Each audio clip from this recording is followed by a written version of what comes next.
नमस्ते everyone.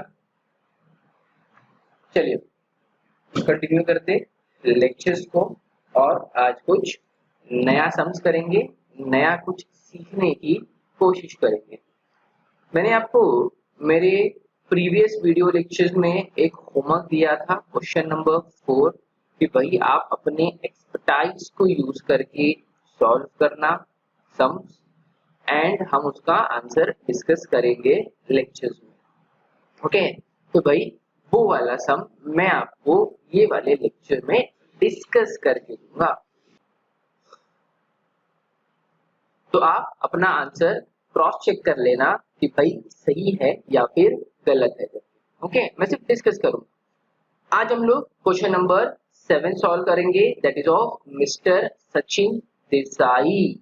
Okay, theory type question है, लेकिन है तो at the end of the day practical sums ही। आपको थोड़ा क्वेश्चन का फॉर्मेटिंग उन्होंने थियरी टाइप में रखा है, बाकी कुछ भी नहीं, डरने का नहीं। ओके, मैटर करता है कि आपको इंग्लिश कितना समझेगा रीडिंग के टाइम पे, क्योंकि थियरी बेस्ड क्वेश्चन में इंग्लिश का अंडरस्टैंडिंग काफी मैटर कर जाता है। ओके, चलो मैं रीड करता हूँ, मेरे साथ साथ आप भी रीड करना जोर जोर से, घर वाले को भी वैल्यू ऑफ सप्लाई सिखा डालो। देखता हूँ। Mr. Sachin Desai acquired goods for a total contract value of rupees 3,40,000 from Messrs. Shri Ram Enterprises. पहला ही पर्टिकुलर लाइन पढ़ के आपको समझ में आना चाहिए कि सचिन देसाई यहाँ पर कौन है। सचिन देसाई यहाँ पर बायर है। एक्वायर किया ना सचिन देसाई ने, परचेज किया। और श्रीराम एंटरप्राइजेस यहाँ पर कौन है। श्रीराम एंटरप्राइजेस यहाँ पे सप्लायर है और आपके भाषा में सेलर है। कॉन्ट्रैक्ट वैल्यू कितने का था। 3,40,000 का। सर ये 3,40,000 क्या है। अरे कुछ नहीं रे, ये हमारा असेसेबल वैल्यू है। क्या है, असेसेबल वैल्यू। सिंपल, आगे बढ़े। चलो, the contract value included packing of rupees 4,000। देखो ये लाइन पढ़ना और समझना बहुत जरूरी है। उन्होंने कहा कि ये जो कॉन्ट्रैक्ट वैल्यू 3,40,000 का है, उसमें ऑलरेडी पैकिंग का 4,000 इंक्लूडेड है।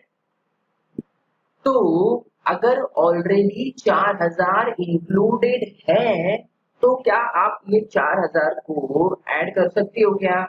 नहीं ना, नहीं कर सकते। सर क्यों नहीं कर सकते। अरे दो दो बार आप पैकिंग चार्जेस कैसे ऐड करोगे।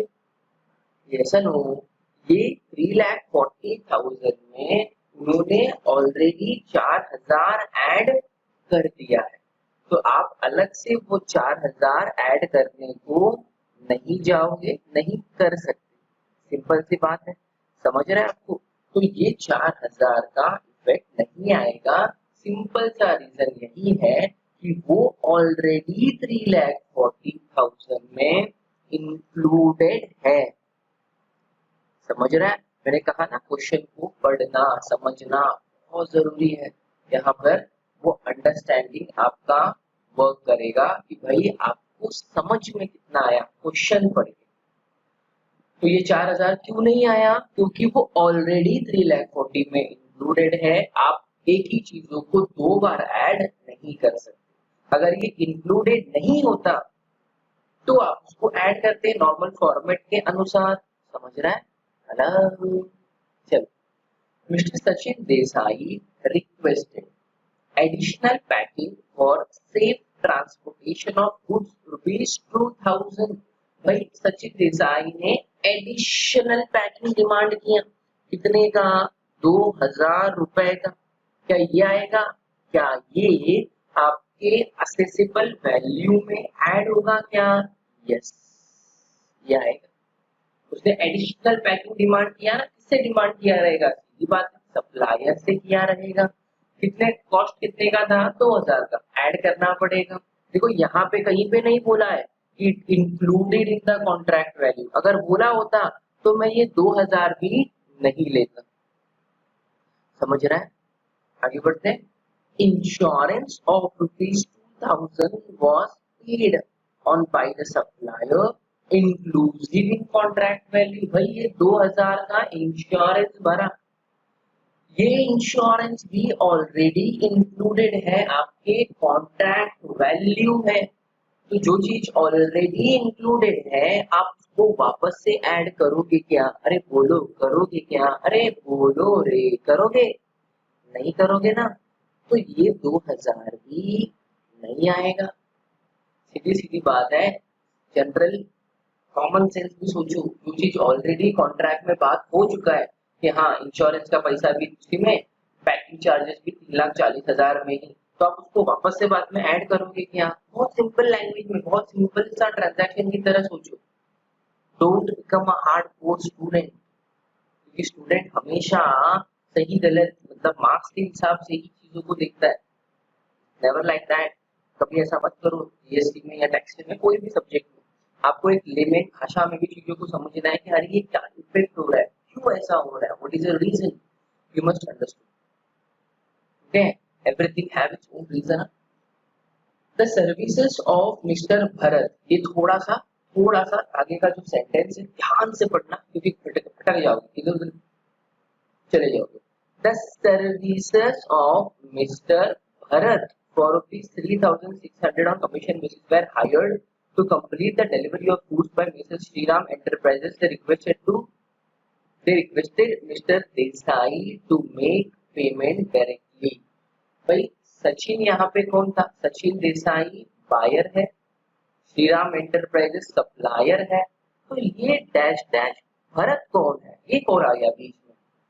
भरत एक एजेंट है जिसने गुड्स का ट्रांसपोर्टेशन किया और जिसका कमीशन लिया। कितना लिया? 3,600। किसके बिहाफ पे किया? देखो यहाँ पे बोला है उसने श्रीराम एंटरप्राइज के बिहाफ पे किया। किसको किया? सचिन देसाई को। पेमेंट किसने किया? सचिन देसाई ने पेमेंट किया। मतलब क्या बताएं, एक जनरल पिक्चर बता रहा हूं मैं आपको। मिस्टर भरत ने श्रीराम एंटरप्राइजेस से गुड्स उठाया और वो वाले गुड्स को लेके जाके सचिन देसाई को दे दिया। श्रीराम एंटरप्राइजेस वाले ने बोला भरत को कि पैसा 3,600 इसी से लेना, इससे सचिन देसाई से। मतलब कहीं ना कहीं सचिन देसाई पेमेंट कर रहा है 3,600 रुपए का। इसके बिहाफ पे, सप्लायर के बिहाफ पे, सप्लायर के कहने पे कर रहा है ना सप्लायर कहता ना पेमेंट करता। मतलब कहीं ना कहीं ये 3,600 इनडायरेक्टली पे किसको हुआ? श्रीराम एंटरप्राइज को। यहाँ पे सप्लायर इंक्लूडेड है ना, सप्लायर आ चुका है पिक्चर में, तो आपको ये 3,600 भी ऐड करना पड़ेगा असेसेबल वैल्यू में। समझ रहे आपको मैं 3,600 क्यों ऐड करवा रहा हूँ? क्योंकि भाई यहाँ पे सप्लायर इंक्लूडेड है। बायर ने बोला दे देना पैसा, सॉरी सेलर ने बोला दे देना पैसा, तो आएगा। सिंपल है। अगर सप्लायर या सेलर होता ही नहीं ये पिक्चर में तो हम यूजुअली नहीं लेते। जो हमारा प्रीवियस आपका होमवर्क था उसमें एक एडजस्टमेंट हमने ऐसा किया था, क्योंकि वहां पे सप्लायर था ही नहीं। ₹4,700 was incurred as an extra cost towards testing of goods before supply by the supplier। लेकिन यहाँ पे सप्लायर ने 4,700 का एडिशनल कॉस्ट इनकर किया, इसका टेस्टिंग का। ऐड होगा, इन शॉर्ट ऐड होगा आपके असेसेबल वैल्यू के अंदर। क्यों? सप्लायर अगर कोई चार्जेस इनकर कर रहा है तो वही वसूल करता है बायर से, इसलिए ऐड होता है। ₹2,800 were charged additionally to deliver goods to Mr. Desai, और 2,800 रुपए अलग से चार्ज किया, ये भी ऐड हो जाएगा। Calculate the value of supply. ये क्वेश्चन रीड करके अंडरस्टैंड करने लायक। बाकी एडजस्टमेंट तो मोर और लेस सेम ही है, but you must understand the things first. Okay, चलो ये मैं आपको सॉल्व करके दे देता हूँ। चलो क्या आपका फॉर्मेट बन गया? सबसे पहले आप फॉर्मेट में क्या लिखते हो? सबसे पहले हम फॉर्मेट में लिखते हैं असेसेबल वैल्यू। असेसेबल वैल्यू देखो, कॉन्ट्रैक्ट वैल्यू था ना 3,40,000 का, लिख लिया मैंने 3,40,000 कॉन्ट्रैक्ट वैल्यू, आपको रेफरेंस के लिए ब्रैकेट में लिख के दे रहा हूँ। चलो अभी देखते क्या क्या चीज हम ऐड करने वाले थे और क्या क्या चीजों का इफेक्ट नहीं आने वाला था। The contract value included packing of ₹4,000 नहीं आएगा। Sachin Desai requested additional packing for safe transportation of goods ₹2,000, ये आएगा। Additional packing charges 2,000 and additional packing charges कितनी है? 2,000 है। थोड़ा बगू, चलो आगे देखते हैं। Insurance of ₹2,000 was paid on by supplier, आएगा? नहीं आएगा क्योंकि ऑलरेडी इंक्लूडेड है कॉन्ट्रैक्ट वैल्यू में। The services of mister Bharat for ₹3,600 on commission, discuss किया हमने, ये आना चाहिए। तो भाई लिखो फटाफट, एड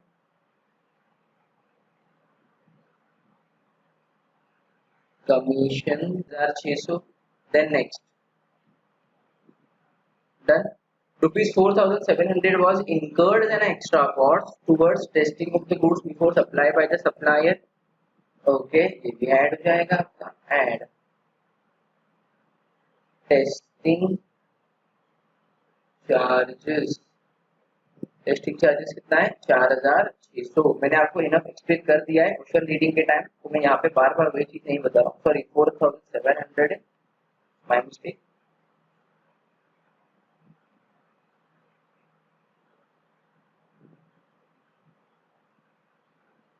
आगे क्या दिया आप देख सकते हो। ₹2,800 were charged additionally to deliver the goods, ये भी ऐड हो जाएगा दोस्तों।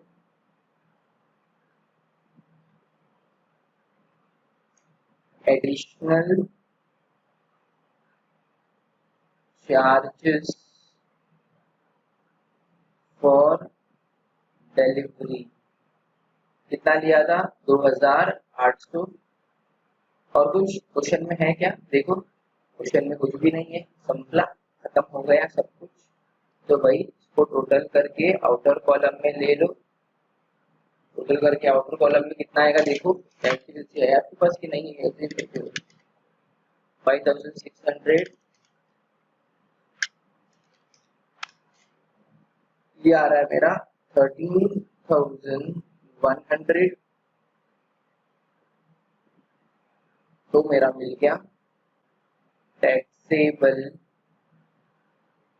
Value of supply. Taxable value of supply कितना हो रहा है? 3,40,000 प्लस 13,100, ये हो रहा है 3,53,100। Answer complete.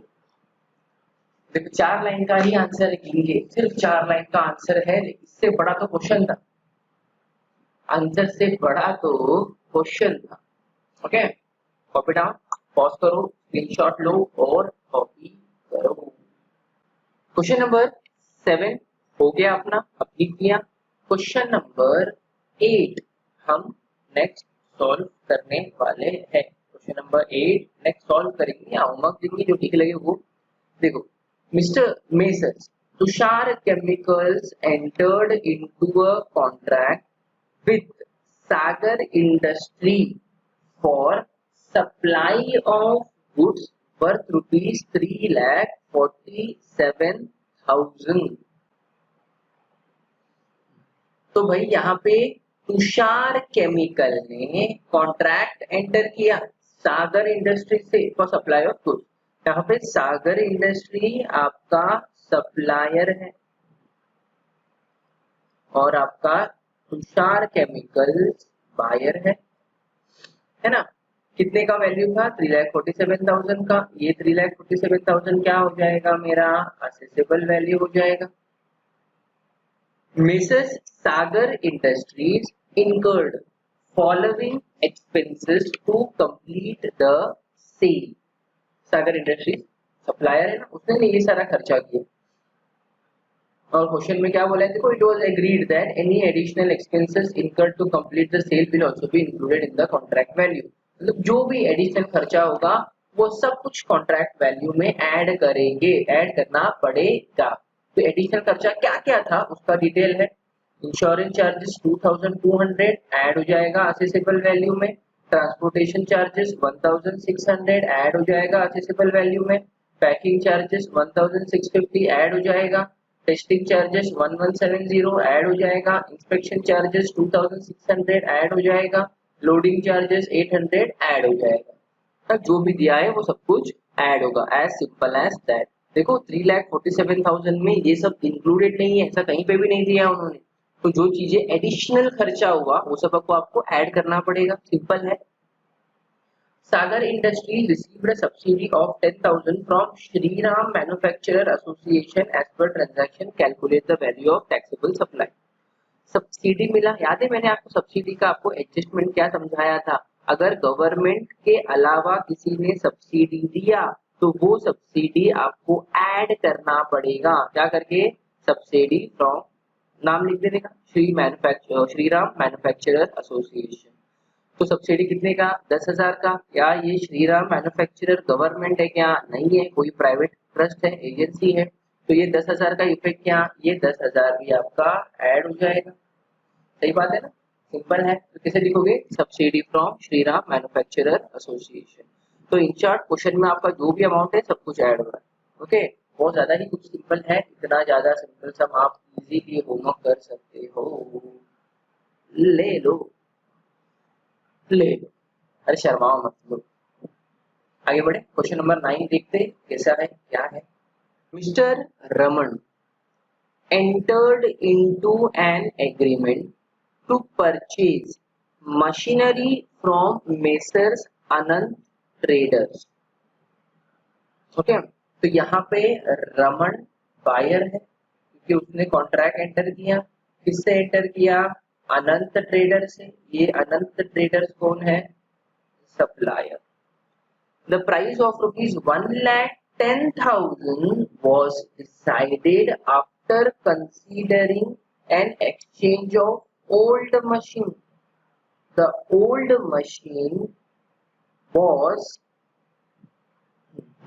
machine was valued at rupees 85,000। थोड़ा इंग्लिश का खेल है, इन दोनों के बीच में बातचीत क्या हुआ कि भाई मेरे पास ओल्ड मशीन है, वो ओल्ड मशीन मैं आपको दे दूंगा, उसके बदले में नया मशीन देना मुझे। ओके, तो ओल्ड मशीन का वैल्यू माइनस करके रमन को वो मशीनरी कितने में मिला, 1,10,000 में मिला। लेकिन वो मशीनरी का एक्चुअल कॉस्ट क्या था वो तो पता होना चाहिए। मशीनरी का एक्चुअल कॉस्ट क्या है, चलो ये तो मैं आपको बता देता हूँ। चलो ये 1,10,000 समझ के चलो असेसेबल वैल्यू है। क्या है, असेसेबल वैल्यू, ठीक है, क्या है, असेसेबल वैल्यू। तो क्या ये फाइनल मतलब क्या ये मेन कॉस्ट था क्या मशीनरी का, नहीं ना, ये आपको 85,000 का ओल्ड मशीन का वैल्यू कम करने के बाद था। मतलब कैनाई से मशीन का जो रियल प्राइस था वो अराउंड 1,95,000।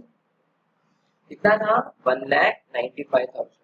अभी जैसे कि अगर मैं आपको एग्जांपल दूं, आप कभी कभी एक्सचेंज ऑफर में मोबाइल खरीदते हो, समझो मोबाइल का प्राइस 30,000 रुपीज है।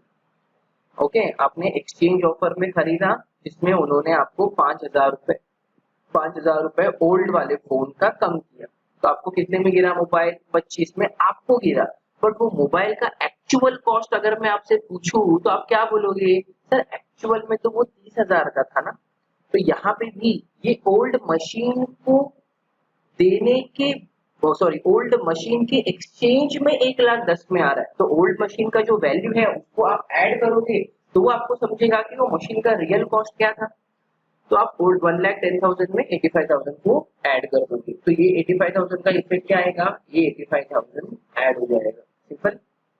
Further the supplier incurred following additional cost 3000 additional इनकर किया ना, ऐड हो जाएगा इंश्योरेंस 5400 का, ट्रांसपोर्टेशन ऐड हो जाएगा 1450 टुवर्ड्स टेस्टिंग, ये भी ऐड हो जाएगा, and ₹400 towards packing and forwarding, ये भी ऐड हो जाएगा।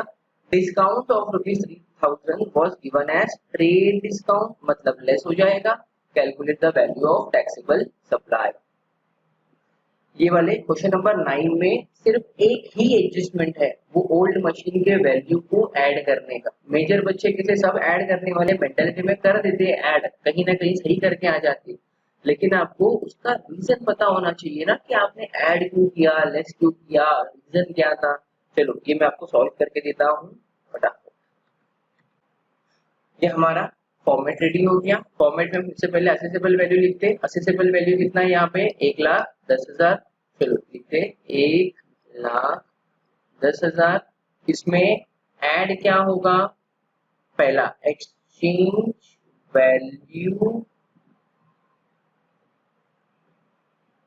Of old machine. Exchange value of old machine कितना था सर, कितना था 85,000 था। देन ऐड, और क्या ऐड होने वाला है, देखो जो भी है सब कुछ ऐड करना था आपको बाकी। हाँ 3000 टुवर्ड्स इंश्योरेंस, ऊपर ही क्वेश्चन दिख रहा है, फटाफट लिख सकते हैं। इंश्योरेंस कितने का था, 3000 का था सर। ट्रांसपोर्टेशन कितने का है, 5400 rupees. Then we have 1450 towards testing, ऊपर क्वेश्चन दिख रहा है, डर मत जाना मैं कहाँ से देख रहा हूँ करके। टेस्टिंग 1450, देन प्लस और क्या है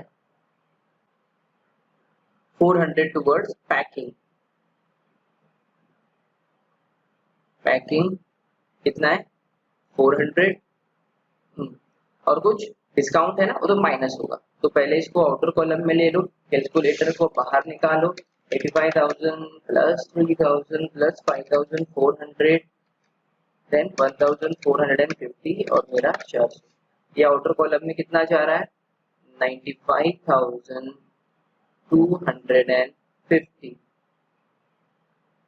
तो टोटल कितना आएगा, पहले टोटल कर लो, टोटल आएगा मेरा 2,05,250, than less trade discount. Trade discount अगर आप देखते हो कितना है, देखो ट्रेड डिस्काउंट 3,000 आपका ट्रेड डिस्काउंट है, माइनस करो ट्रेड डिस्काउंट 3,000 लेस, तो आंसर आ गया आपका taxable value of supply. Taxable value of supply कितना आ रहा है 2,02,250। डन, सिंपल था ना। आप इसको अभी कॉपी डाउन कर सकते हो, कॉपी डाउन कर लो पॉज करके या फिर स्क्रीनशॉट लो के। ओके क्वेश्चन देखना है आपको तो क्वेश्चन भी मैं आपको दिखाने लायक रखता हूँ, एक तो देखो क्वेश्चन आंसर दोनों दिख रहा है आपको। क्वेश्चन नंबर 4 डिस्कस कर लेता हूँ, जो मैंने आपको होमवर्क दिया था, देखा आपका आंसर सही था या फिर गलत था। Okay, compute the value of taxable supply if the contracted value of supply ₹20 lakh which includes the following। यहाँ पे includes the following is very important, और बहुत सारे बच्चे ये includes the following को पढ़ते नहीं है, पढ़ेंगे लेकिन समझते नहीं। उनका कहना क्या था कि ये जो कॉन्ट्रैक्ट वैल्यू था ना 20 लाख रुपए का, उसमें ऑलरेडी ये सारे फॉलोइंग चीजों को जितना भी ये टेबल में दिया ये सब कुछ इंक्लूडेड है।